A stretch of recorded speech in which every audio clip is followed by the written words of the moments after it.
안녕하십니까. PS랩의 송은식입니다. 문제 해결 실전 대응 제3강 방법론 두 번째 학습이 되겠습니다. 자, 방법론 그 첫 번째 학습과 마찬가지로 상황이 주어져 있습니다. 그래서 이것은 내가 리더의 입장에서 상황을 받아들여도 되고요. 또는 주변 팀원 중에 한 명이 과제를 수행하는데 내가 지도한다 이런 입장에서 보셔도 상관이 없을 것 같습니다. 자, 상황에 대해서 가장 먼저 해야 될 중요한 역량 중에 하나가 이제 방법론 결정이라고 그랬어요. 그래서 그 방법론이 어떤 것인지 그것을 결정하는 그런 단계가 있고요. 그 다음에 방법론이 결정되면 머릿속에 그 세부 로드맵을 이제 쭉 펼쳐놓고 본 상황, 문제를 해결하기 위해서 가장 우리가 시간을 많이 투입하고 노력해야 될 그 세부 로드맵이 또 있다고 그랬죠. 펼쳐진 세부 로드맵 전체를 우리가 밟고 될 경우보다는 문제 상황에 맞는 좀 집중해야 될 단계가 있다. 자, 그래서 그것을 결정하는 능력이 굉장히 중요한 또 요소라고 강조해 드린 바가 있습니다. 그것을 우리가 줄여서 예지력 이렇게 설명을 드렸었습니다. 자, 그 작업이 끝나면 문항 세 번째죠. 주어진 상황을 좀 명확하게 핵심이 뭔지를 찝어주는 그런 내용이 되겠습니다. 그래서 과제 선정 배경기술, 문제기술 이 두 가지가 중복되지 않고 전후관계나 인과관계로 묶이도록 주어진 상황을 표현해내면 많은 어떤 내용을 담고 있더라도 명확하게 우리가 또 간단하게 상황 파악할 수 있도록 정리해낼 수가 있다. 이것도 하나의 중요한 역량 중에 하나라고 그랬습니다. 문제 기술이 또 정립이 되면 그것을 극복하기 위한 목표 기술이 가능하고요. 자, 그에 따라서 이제 지표가 나타나게 되고 그에 따른 현 수준과 목표 수준 뭐 이런 것들이 이제 정리가 되겠죠. 그래서 우리가 과제를 수행하는 초기 단계에 이 세 가지를 우리가 정확하게 파악하고 결정해낼 수 있다. 그러면 문제 해결의 한 반, 시작이 반이라고 그랬습니다. 한 50% 이상은 이미 수행된 것과 마찬가지다. 이렇게 뭐 설명을 드릴 수가 있겠습니다.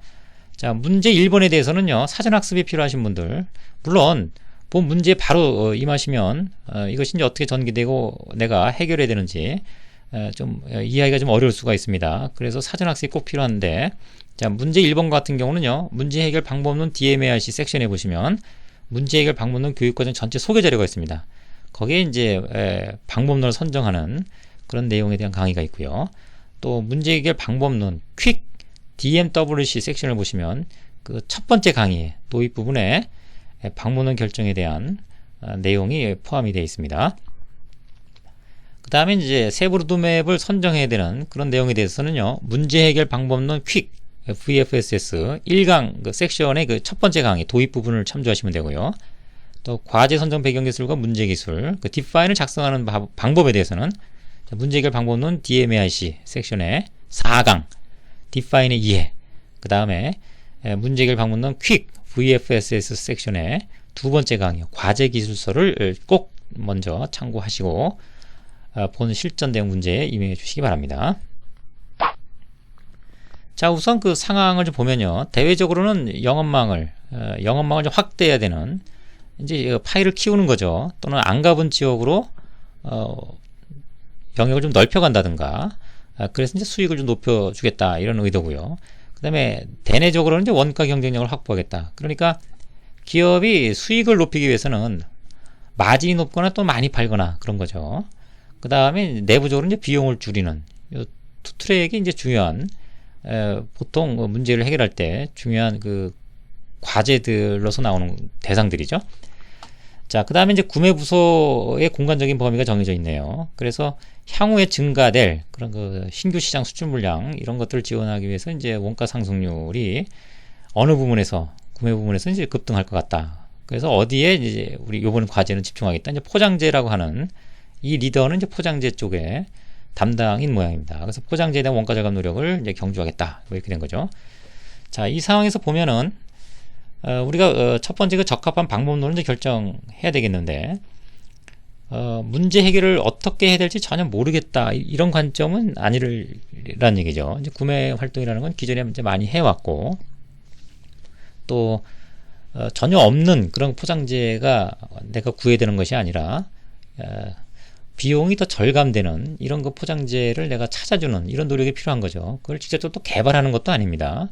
자, 재료나 또는 여러 가지 구조 이런 것들을 설계를 해서 설계를 해서 원가 절감을 하겠다 이런 노력은 아니죠. 이런 것보다는 그것을 실질적으로 만들고 있는 그런 업체 이런 것들 이제 조사해내는 소싱하는 것들이 주로 중요한 활동들이 되겠습니다. 또 최근 같은 경우 이제 구매 부서에서 단가를 낮춰서 그다음에 이제 그 전체적인 비용 절감을 하려고 하는 이런 1차원적인 노력보다는요. 전략 구매라고 보통 이제 언급하는 기업도 있습니다. 엔지니어들이 이제 구매 부서 담당자로 많이 오죠. 그래서 그 기술적인 특성들, 제품에 대한 이제 여러 가지 지식이 많은 분들이 이제 구매 부서에 보통 오게 되고 그분들이 내용들을 잘 파악하고 있으니까 그에 맞는 절감할 수 있는 그럼 또 재료나 부품들을 찾아주는 이런 노력을 통해서 조금 더 쉽사리 전략적으로 비용 절감, 원가 절감에 기여를 한다든가 또는 납품업체로 직접적으로 이제 파견을 가서 거기에 공정의 효율을 높여주는 이런 작업도 합니다. 그것이 수율이 증가함으로 인해서 단가를 떨어뜨리는 그런 그 요소가 되고요. 그를 통해서 구매 단가를 낮추려고 하는 뭐 이런 그 협상적인 적극적인 자세의 원가 절감, 비용 절감의 노력들도 상당히 좀 이루어지고 있는 상황이죠. 자, 그래서 앞서 말씀드린 바와 같이 제품이나 또는 그 재료에 대한 어떤 연구 개발을 통해서 이 작업을 완성하기보다는요, 어디에서 더 동일한 품질 수준을 유지하면서 동등 수준 이상을 유지하면서 단가를 낮출 수 있는 그런 재료나 구조의 포장재가 있는지 그것은 이제 소싱하는 이런 쪽에 접근이 좀 주의할 거란 얘기죠. 그래서 어느 정도 문제 해결 방향이 파악되어 있다 이렇게 보는 것이 맞을 것 같고요. 그래서 이제 퀵 메소돌로지 쪽이 이 과제의 성격이 좀 적합하다. 그 다음에 포장재라고 하는 것은 단순히 뭐 이렇게 두두두 말아 싸는 건 아니죠. 여러 가지 뭐 패킹도 해야 되고 또 뭐 보호도 해야 되고 완충도 해야 되고 각각의 필요한 이제 소재들이나 구조들을 또 고려하지 않을 수도 없죠. 그래서 내가 정한 그런 여러 가지 소싱한 재료나 포장재 또는 포장품들에 대해서 이것들을 어떻게 조합을 해서 우리한테 적합하게 최종적으로 이제 결정할 것인가라는 그런 과정이 꼭 필요합니다. 따라서 그런 내용들은 이제 컨셉 설계라고 하죠. 이런 요소들을 조합을 시켜서 완전한 하나를 만들어내는 과정.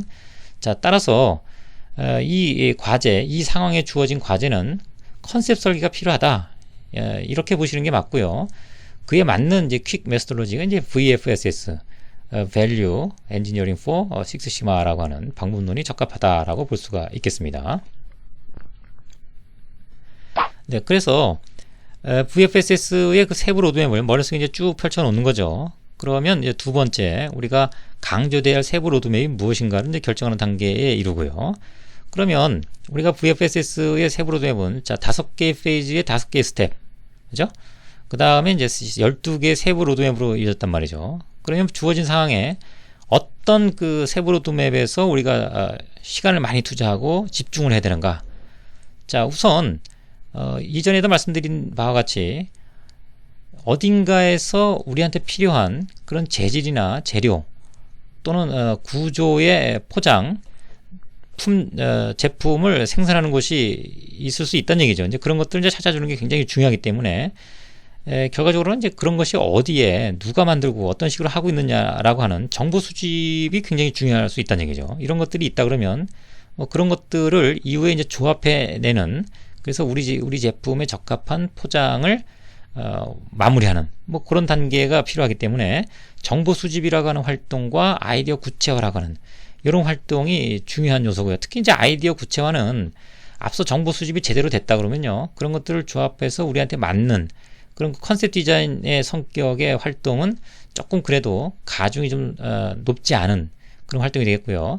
그래서 그 아이디어 구체화에서는 또 세부적으로 우리가 해야 되는 단계들이 있는데 거기서 그 컨셉 디자인보다는 우리가 정보 수집한 내용들을 조합해냈을 때 그것들이 실질적으로 운송 중이나 또는 제품을 보호하는 이런 기능들이 제대로 될 것인가, 즉 신뢰성적 측면의 검증 활동이 중요하게 될 수 있다는 얘기입니다. 그래서 정보 수집하는 이런 활동하고 아이디어 구체화 내용 중에서 제품의 또 신뢰성, 신뢰성을 평가하는 이런 단계가 상당히 중요하다.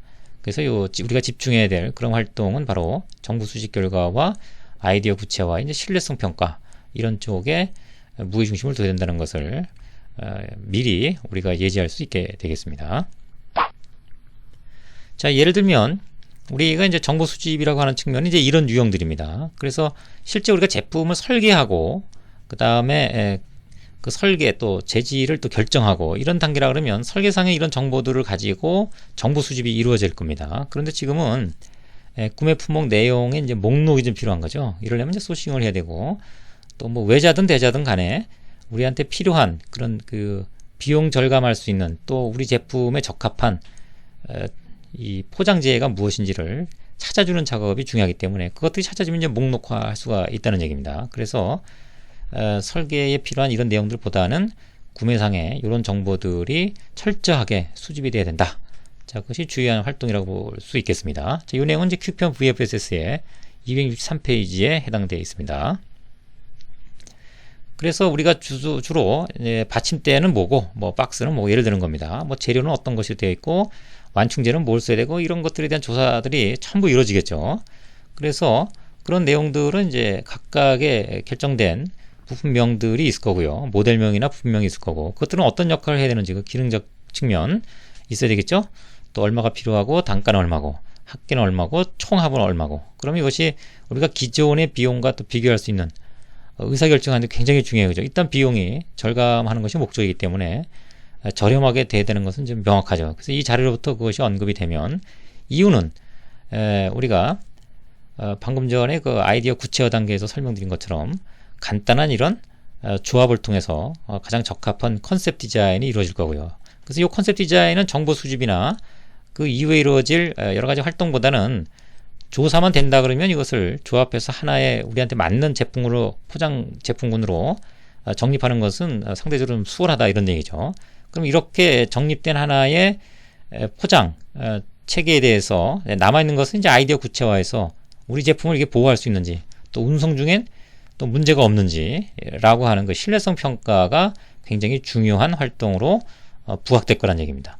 그래서 정보 수집과 아이디어 구체화 내의 이제 신뢰성 평가 이런 것이 우리가 핵심적으로 다뤄야 될 활동이다. 이렇게 뭐 정리를 할 수 있겠습니다.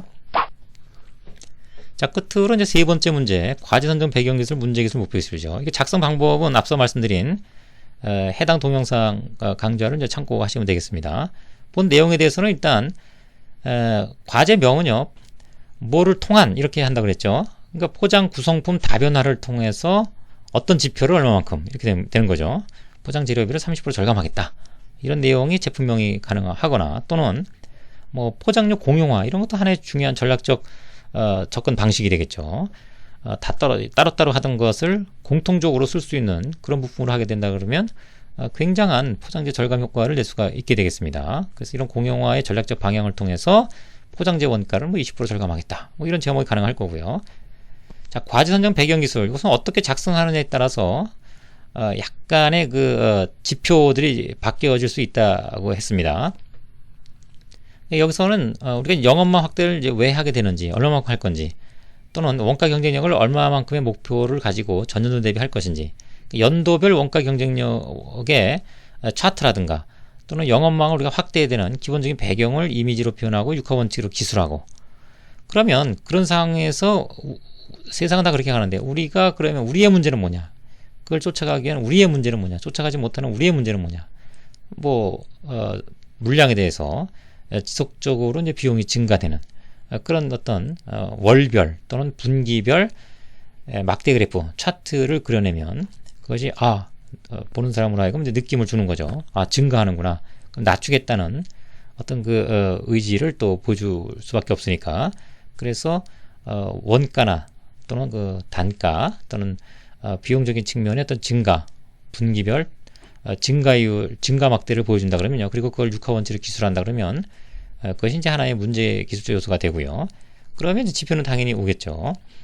단가라든가 또는 이제 비용 또는 절감률 이런 형태의 금전적 측면과 관련된 지표가 오고 거기에 따른 이제 현수준과 목표 수준을 정립을 해서 언제까지 했을 때 비용, 재무적인 성과는 얼마가 나겠다라고 하는 그런 마무리가 가능해집니다. 그래서 2번과 3번 이 내용이 굉장히 중요하다고 그랬고요. 그를 토대로 해서 4번이 완성되면 우리가 주어진 상황에 대해서 명확하게 무엇을 하고 어떤 상황이라는 것을 제3자가 인식할 수 있도록 기술하게 되는 디파인이 마무리가 되겠습니다. 자, 이 내용은 Q편 VFSS 259페이지를 참조하시면 되겠습니다. 다른 예를 가지고서 상황 설명이 되어 있으니까요. 필요하신 분은 참조하시기 바랍니다. 네, 여기까지 설명을 마치도록 하겠습니다. 수고하셨습니다.